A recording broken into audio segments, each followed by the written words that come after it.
Previously on the Bayou. Fried Oreo cookies. That's all I need to say. Usually we won't cook them with just me and Miss Janet because we will eat them all. Oh my goodness, y'all. Y'all got to try this.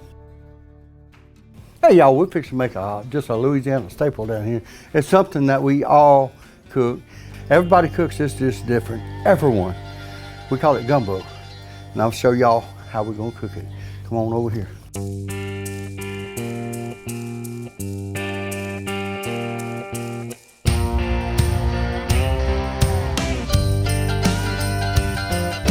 Bayou gives you everything you need, no matter what's cooking or who you're gonna feed. Come along and you will see. Hang up your hat, kick off your boots, pull up a chair, there's a room for you. Tonight you're cooking with the alligator man on the Bayou.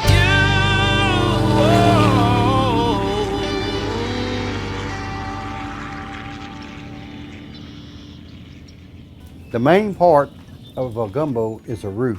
Y'all come on over here, I'm gonna show you how to cook it. So we're gonna clean a lot of this oil off right here. Oh yeah. You need to clean it and get all the oil off of it because we're gonna be browning flour on here. That's basically what a roux is brown flour. We're gonna cut this down a little bit, probably about medium heat. Should be good. All right. Now I'm gonna show you why this is so much easier to do it the way I'm doing it. I'm gonna cook this on a griddle. I want to show y'all something. A lot of people use a skillet to do this, but when you use a flat top Blackstone griddle, you got more space. It's easier to work your flour. So watch this, y'all. We're gonna dump our flour out on here. Have to get my spatula. We're just gonna move it around here, y'all. Now, a lot of people don't know what a roux is. Let me tell you what a roux is. You use a roux to thicken up your gravies, stuff like that. Don't cook a roux and just eat it, because roux are no good to eat unless they're in a stew or something. This is just self-rising flour. Simple and easy way. And with a roux, you cannot leave it. You have to be here watching the roux at all times. If you walk off, it's gonna burn, guarantee you. But y'all see how it's getting darker now? That's what you want. Now I'm gonna pull it all together. Mix it in a little bit and spread it back out. Most people would stop here, but not me. We're going all the way. We're gonna have a dark, super dark chocolate roux.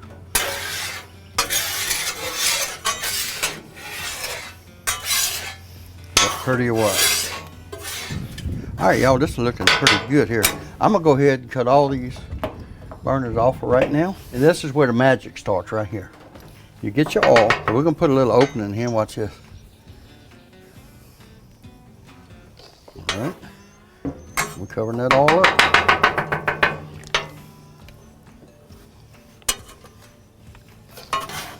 And when you're through, this is gonna basically look like you're fixing to make some pans of brownies, but you're not.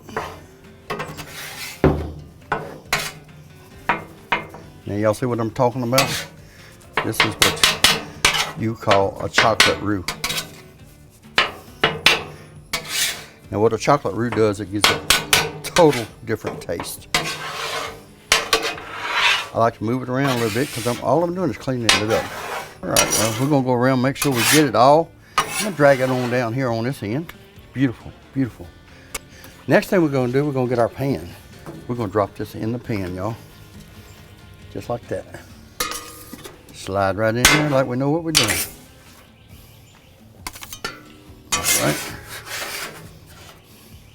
Okay, we got our roux done, got it in the pot. Now y'all watch this. We're gonna get our water bottle.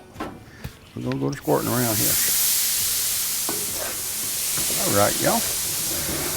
Now that we got our griddle clean, we can move on to the rest of the ingredients. Let's start with chicken. I got a board right under here to cut the chicken on. Hot dog. Well, if I had a wet paper towel, which I do right here. I have my spray bottle. And all that does is kind of wet it down, then it don't slide. All right, y'all, we're gonna dump all this chicken over here. First thing, look over this way. I'm gonna dump this all on top of this flat top right here. Right there. All right, got that taken care of. Now we're fixing to cut this chicken on up. Gumbo is one of them foods that's better tomorrow. Y'all know what I mean. Gumbo is something we usually cook it today. We will eat it tonight. But then the next day is when gumbo is better. Gumbo was basically invented or used as whatever you had left over, you know, and you didn't want to throw it away. So if you had a little bit of chicken, a little bit of sausage, a little bit of okra, andouille, whatever you had, crawfish tails, you just threw it in the pot and cooked it. And everybody cooks gumbo different. I'm talking about everybody. My favorite gumbo is probably would be a seafood gumbo with andouille sausage, shrimp, crabs, oysters, just a little bit of everything in it, you know. Like I say, gumbo is everything. Everything. Anything you can grab to put in it. And I know this is gonna be good. All right, y'all, we got all the chicken thighs cut up.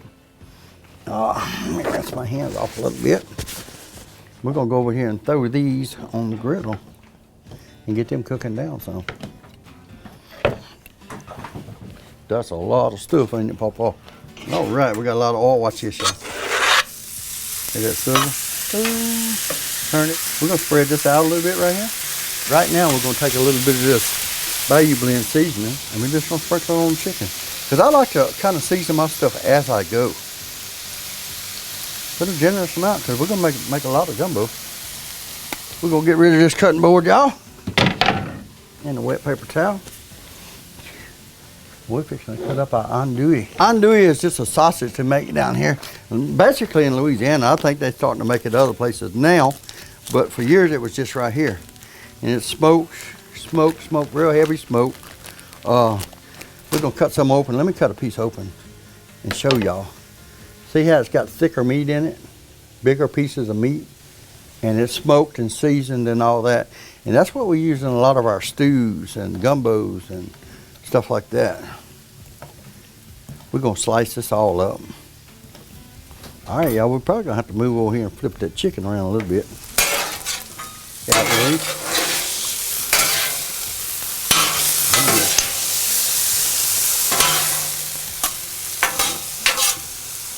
Oh yeah. Finished cutting up this andouille. And a lot of people throw it, cut it up and throw it. They don't brown their stuff first, but you know, you got a Blackstone, you got plenty of surface to do it on. Why not do it? To me, it just adds to the flavor. Come on over here. We're gonna mix this chicken up. It's looking super good. Okay. I'll just pour a little bit all down the middle of here. Now we're gonna get our onions, peppers, a little bit of celery. In Louisiana, we call this a trinity. And got the green onions in there, a little bit of everything. Now what I like to do is spread this out a little bit. Okay. Once you do that, you get your water. And we're gonna steam it up some. Watch the steam come up. Ooh, see that steam? That cooks them faster. Next part is to drop this right here. We're gonna get our chicken stock. We're gonna start pouring it in here. Letting it get hot. It don't really have to be chicken stock. You can use any kind of stock you want. Then we're just gonna start mixing it in. It'll take a minute for it to get hot. We're just gonna start breaking down. You'll see. They're looking pretty good now. I like to cook my veggies down a little bit. Oh yeah. I got a little extra here. Found some crawfish in there. We're gonna go ahead and drop that on here too. Let that be heating up. All right, y'all, we got this heating up in here. Now I usually use about 2 or 3 things of stock to start with. And then I'll go ahead and add more water if I got to later. A lot of times what Grandma did when she was cooking stuff like this, she would have it all week. She would save celery stalks, ends of onions, shrimp peelings, chicken bones. She'd have all that in the refrigerator. And at the end of the week, if she was gonna make gumbo, she would actually put all that in one big pot and boil it all together. And that's how she made her stock. And oh, it was super good. So what we're gonna do, I'll squirt a little water on it.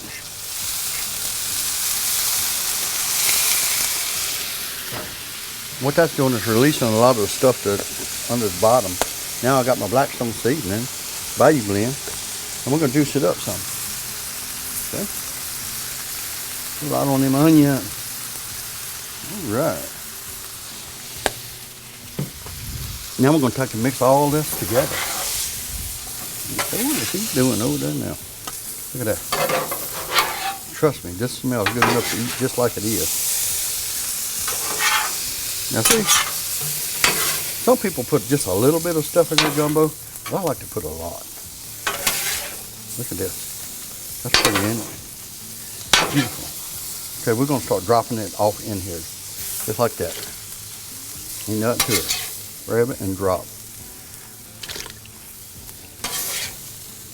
Now once you get all your stuff put in the pot and you still got a bunch of goop lifting up here that looks nasty, that's not. This is good. Watch this. Not only am I fixing to clean this griddle, I'm gonna drag all the seasoning that's in here off. Get it over here. And we're gonna put that in the pot. That's all your good stuff. That is the good stuff. Y'all know we got to kind of clean as we go. So that's what we're doing, just cleaning up a little bit around here.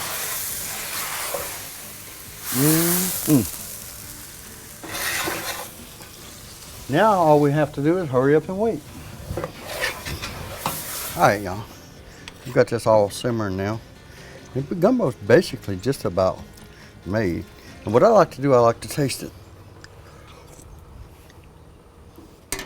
It's just about there. And we're gonna let this simmer about 1.5 hours. The first thing I want to do is put some okra in here. So we're gonna just stir. And we're gonna just walk away for a little while. Let it just simmer over here. It's gonna be good. All right, y'all, it's been 2 hours already. 2 hours. Now we're fixing to eat. All right. Oh, golly. Yes. Oh, the smells so good, y'all. Smell is so good. We're gonna get rid of this spoon because we're gonna use a ladle. Look at that, look at that. All the stuff is done blended together. Started out with a good chocolate roux. That's what you gotta have to make good gumbo. I put my okra in there. I'm fixing to get me a big bowl of rice right here. Okay, let's get this here. You want a little bit of everything in there. See the sausage, the vegetables, the okra. Oh, wow. All right, what I like to do is put a little filet on mine. Filet is just, comes off the sassafras tree leaves and they grind it up. And what that does is just kind of like thickens it up a little bit. Plus it adds a lot of flavor to it. We're gonna mix it in a little bit. Oh my goodness, y'all. On a good cold day, sitting by a fire, you make your gumbo. A lot of people eat them with crackers. It's got your shrimp in here, a little bit of everything, but watch. Oh my goodness, the flavors. This is super good here. I'm talking about super good. If you want to work on your Cajun cooking skills, this is what you need to do. Make a roux. Don't just eat your roux. Once you make the roux, make a gumbo. Watch this video and it's gonna be just delicious. I'm gonna keep eating, y'all. Y'all do what y'all want. And my grandpa and them lived back here, back there, not too far from here. They had a camp where they lived. And we'd get up before daylight, way before daylight. And we'd hit the rivers and stuff. And grandpa might shoot a deer, a hog, no telling what, or catch some fish, whatever, catch a turtle. Just whatever happened, that's what we did. Now, about 9 o'clock, 10 o'clock, usually we had something. Come on back to the camp, dress it, take care of it, then grandma would cook us breakfast. Now, once we got electricity down here, it changed everything. We was able to see 2 turtles and get both of them. Skin both the turtles, put some of the meat in the freezer. Or if we caught, used to we go out and catch, once you caught 10 pounds of shrimp, you had plenty enough. But after a while, we was able to catch 20 to 30 pounds of shrimp, put them in the freezer, and then on a bad day, pull shrimp out the freezer and eat them. So we actually had a camp down here with electricity that had a freezer in it before it had lights. The freezer was more important than lights. Because once it got dark, we went to bed anyway. Next time on the Bayou, I want to show y'all something. What's jumping out here? What's jumping is frog legs. And man, I'll show you how to cook some good frog legs. 2 or 3 different ways. Tonight you're cooking with the alligator man.